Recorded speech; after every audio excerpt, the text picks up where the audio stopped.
Então, muito bem-vindo ao segundo vídeo de Elm.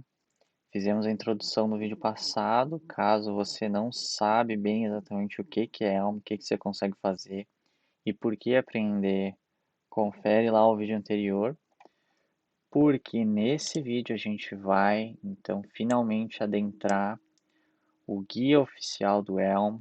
A gente vai andando pelas sessões e vai conversando sobre tudo que a gente tem aqui, como a gente consegue interpretar bem, aplicar em alguns segmentos ali de código.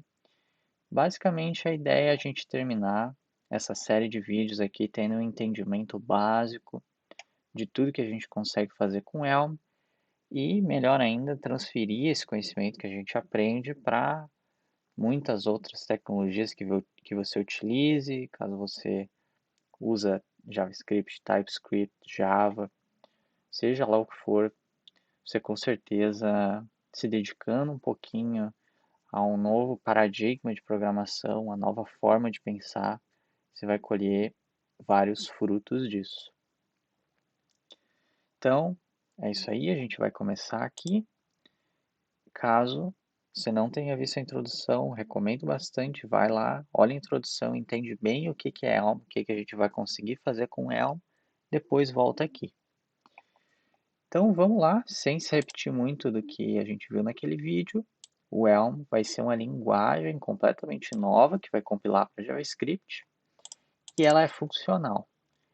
Isso significa que ela não se comporta da mesma forma que outras linguagens aí orientadas a objetos ou até, enfim, linguagens que não têm orientação a objetos necessariamente. Pense numa versão, enfim, versões de C que não as C++, sabe? Versões que bem antigas, elas seriam mais descritivas e não trariam conceitos de classes, como hoje acredito eu que tenha, e a maioria das linguagens modernas tem.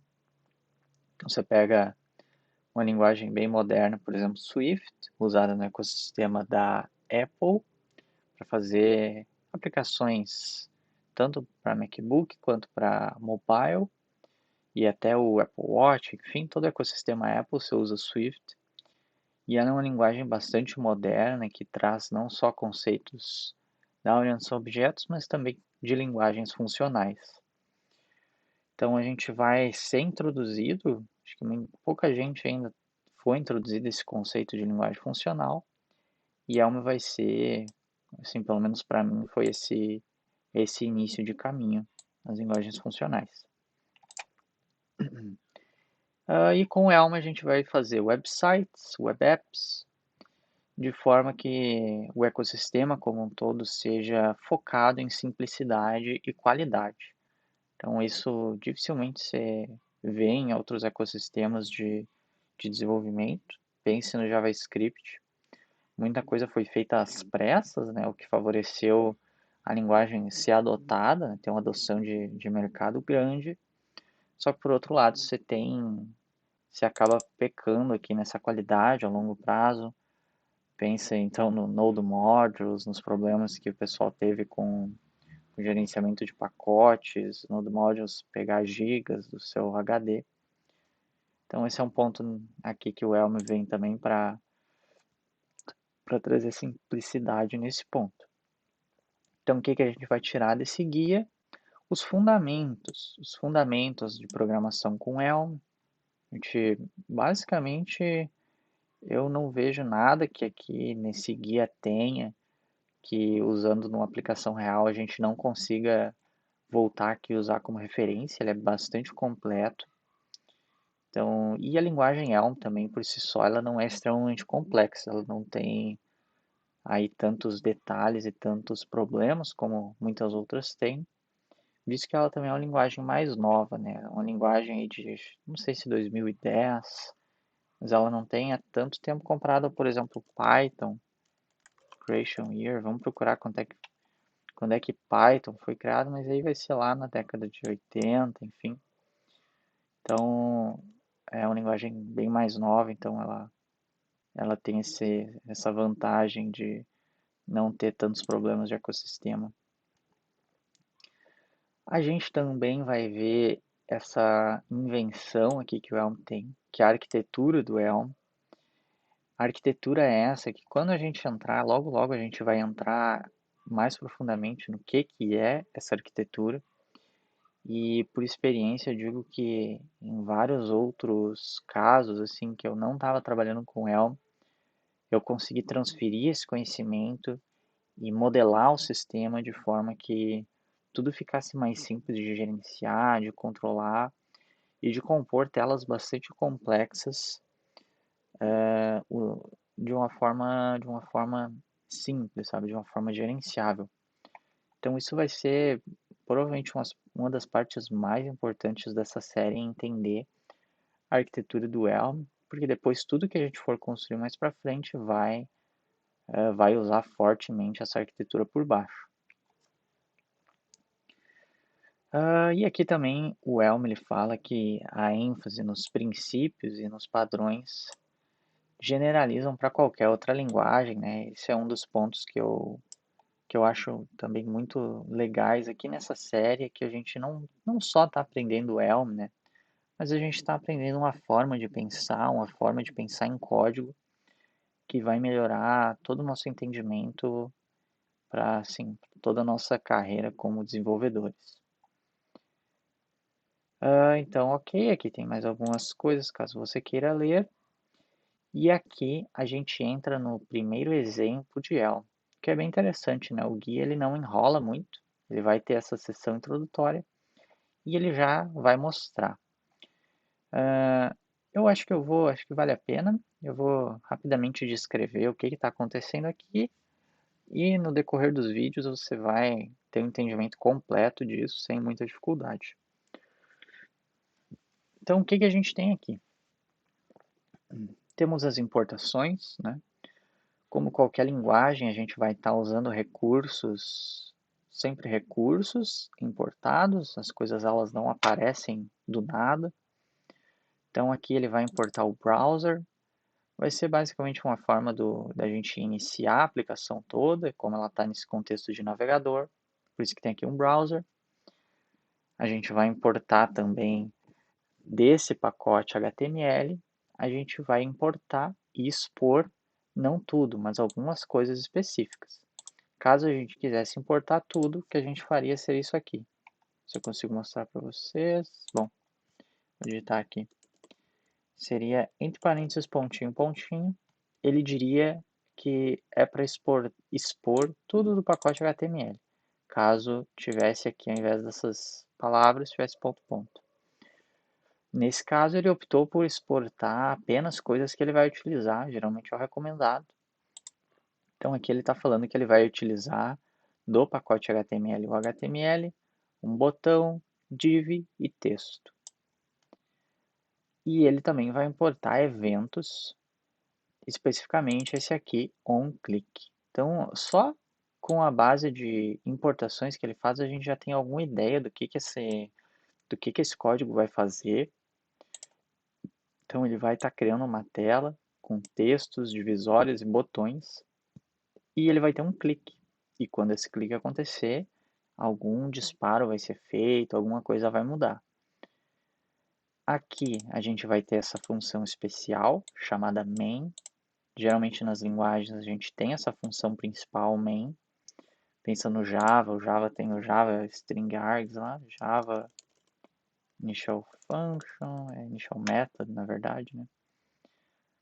Não sei se eu achar alguma imagem aqui, mas deve ser todo mundo conhece, né? Public Static Void Main. Isso aqui também já é bem interessante. Você provavelmente já digitou essas linhas. Eu sei que eu já digitei bastante no passado. Enfim, o que ele vai estar falando aqui no main? Ele está falando, main é uma função que não tem nenhum parâmetro, não recebe nada, e ela vai chamar uma função do navegador chamada sandbox. Está falando assim, eu vou usar o navegador, eu vou criar uma aplicação simples aqui de fechadinha, sandbox, e eu vou passar os parâmetros iniciais. E ele vai pedir sempre esses aqui, e ele vai pedir um init. Esse init aqui, espero que, assim, tenta não se preocupar caso você não entenda tudo que eu estou falando aqui, tá? Tudo vai ficar mais claro. De qualquer forma, tá? Esse init, ele é o modelo inicial. Então pensa que a sua aplicação, ela sempre vai estar tratando dados. E aí esses dados, eles vão ser inicializados aqui. Nesse caso, ele está falando, aplicação Elm. Você tem um papel que é gerenciar esse valor aqui, esse valor do init. E ele vai falar que é só um número. Então, tudo que a aplicação tem que se preocupar é com esse zero aqui. E é o zero que vai iniciar. E aí ele vai falar aqui de forma meio redundante que a função de atualização é essa e de visualização é essa. A gente já vai ver o que isso significa. Depois a função main declarada, e aqui a ordem não importa muito, tá? Mas a gente vai pela ordem, mas se tivesse aqui ao contrário, não faria diferença. A gente também vai ter um tipo, e ele está falando que esse tipo mensagem aqui, MSG, ele pode incrementar ou decrementar. Olha os cachorros aí. Foi mal se você está escutando isso, peço para ignorar. Esse tipo aqui mensagem, ele vai incrementar ou decrementar. Então a gente já conecta aqui algumas ideias, que provavelmente ele vai incrementar esse valor e vai decrementar esse valor também. Legal. Essa função aqui, update, é aqui que a mágica acontece, do Elm. Basicamente esse é o cérebro do seu código, é aqui que as regras vão acontecer. E essa função update, que é passada aqui no main, na inicialização, ela fala, eu devo receber uma mensagem e um modelo. O que vai ser essa mensagem? Vai ser isso daqui. Vai ser essa mesma mensagem aqui. Ele vai falar, olha só, essa mensagem ela fala uma ação, alguma coisa que está acontecendo, incrementar ou decrementar. E aqui ele falou todo o universo de possibilidades que podem acontecer de modificação, de atualização, update. E o model, ele sempre vai representar o estado atual dos dados da sua tela. Então, como eu falei, aqui no caso vai ser 0 no começo, init 0. Então, a primeira chamada aqui do update vai falar, olha só, aqui é 0. Interessante, né? Então, vamos tentar imaginar o que vai acontecer. Ele vai falar que, caso a mensagem seja incrementar, ele vai fazer uma lógica, e caso seja decrementar, ele vai fazer outra. Então, fica extremamente óbvio de entender que quando a ação vier aqui incrementar, ele vai pegar o modelo e vai somar 1. E aqui é implícito que ele vai retornar o valor. No Elm tudo é função, tudo é retornável, todo valor vai ser retornado no final. Você não consegue não retornar, diferente do JavaScript, né? Que a gente pode não retornar, e aí a computação da função vai ser undefined. Aqui a gente não tem essa opção. A gente não existe o conceito de undefined, inclusive. Tá bom? Então, aqui está acontecendo esse cérebro. Eu, no seu lugar, aqui eu estaria me perguntando, ok, entendi. Mas em que momento que vai incrementar, em que momento que vai decrementar, sabe? Essa lógica, ela parece estar meio jogada. E é dessa forma, tá, que o Elm ele vai ligando as peças, ele vai conectando. A gente só explica o que a gente quer que ele faça, em outras partes do código ele vai se resolver. Então aqui a gente fecha esse quebra-cabeça com a função view. E a função view, pensa que ela está dizendo visualização. Então, como a gente está fazendo uma interface web, a gente vai representar alguma coisa nessa interface, certo? E a gente vai representar o modelo. Então, esse nosso modelo ele pode ser algo extremamente complexo, não precisa ser só um valor inteiro, mas, nesse caso, ele é só um valor inteiro.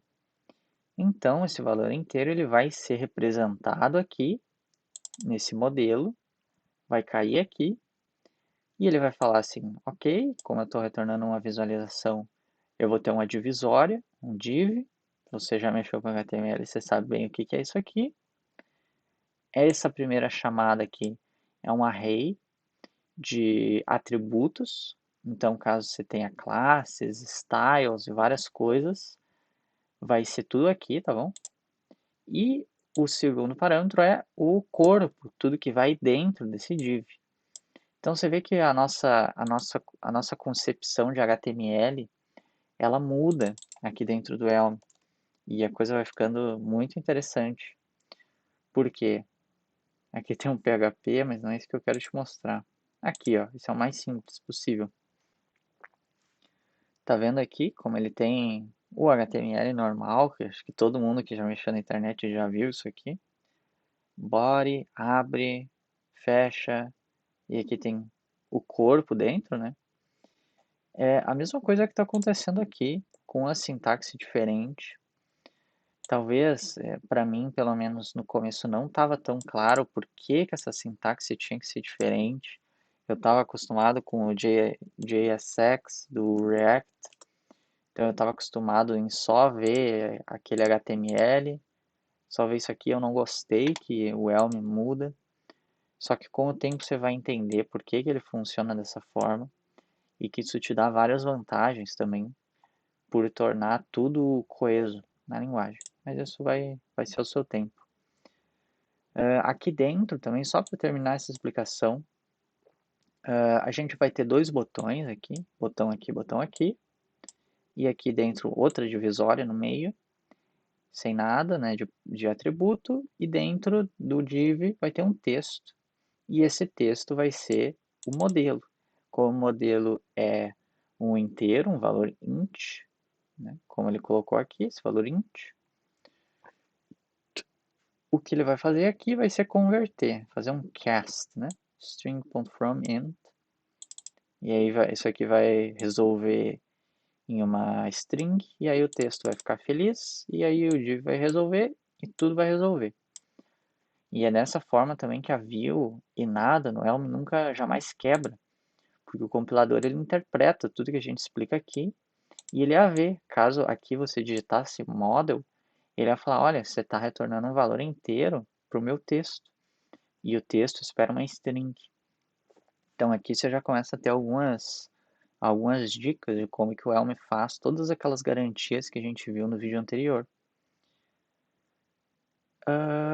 E aqui também fecha todo esse nosso problema aqui, onde o botão ele tem atributos, tá vendo? Ele tem, e esse atributo é aquele evento que a gente importou aqui, expôs, que é o onClick. E o onClick ele vai receber uma forma de mensagem. E aí essa mensagem aqui vai ser decremento, no caso do botão menos, e aqui vai ser incremento no caso do mais. Então imagina que o Elm vai renderizar esse botão com o mais, e quando a gente clicar nele, ele vai invocar essa ação, a função update vai ver, opa, alguma coisa está mudando, resolve aqui para mim, ele cai aqui, vê que a mensagem foi incremento, ele soma o nosso modelo, retorna, o modelo vira 0 mais 1, 1, né? 0 aqui, mais 1, 1, e aqui vai resolver, vai exibir 1 na tela. Então, inclusive, se a gente quiser pegar isso tudo aqui e jogar aqui no nosso exemplo de Elm e compilar, a gente deve ver tudo isso aqui que a gente analisou até agora em tela. Então, você está vendo ali? Eu vou fazer essa ação, mas fez o incremento, somou, caiu aqui. E dessa forma ele vai atualizando o modelo. E é aqui nessas 23 linhas a gente faz todo esse comportamento. Nada muito mágico, nada fora da realidade. Só que a gente vai estendendo essa arquitetura aqui toda em aplicações cada vez mais complexas e a gente, em tempo algum, perde todas as garantias que o Elm nos dá. Então eu acho que aqui já deu para ter uma ideia bem legal do Elm, como que é o código dele, o que, que cada partezinha faz. E de graça a gente também entendeu a arquitetura do Elm. No final das contas, isso aqui é exatamente a arquitetura do Elm, que a gente tem um determinado modelo, ações que modificam esse modelo, uma função que mapeia ações e modelo e modifica ele, e uma visualização que recebe um modelo, interpreta e exibe, e aí conforme o usuário vir aqui brincar e alterar esse modelo, ele engatilha aqui toda essa repetição aqui, e novas lógicas são feitas, e é assim que o nosso código Elm fecha todo esse quebra-cabeça. Então, deixa eu dar uma olhadinha se isso aqui já é interessante pra gente. Bom, isso aqui eu vou pular. Isso é mais alguma coisa teórica de coisas que a gente já falou. Deixa eu ver como é que tá o vídeo. 20 minutos, eu acho que tá ótimo, acho que tá bem legal para nosso primeiro vídeo de Elm. Vimos a sintaxe, reforçamos todos os casos de uso do Elm. Então a gente está pronto para no próximo vídeo prosseguir e aí fazer alguns testes aqui, ó, mexer um pouquinho nesse compilador, nesse interpretador aqui online, jogar alguns valores e ver como que o Elm vai se comportando. E é basicamente isso que a gente vai fazer no próximo vídeo. Espero que você tenha gostado desse, que tenha sido de bom proveito para você. E no próximo a gente se vê. Valeu!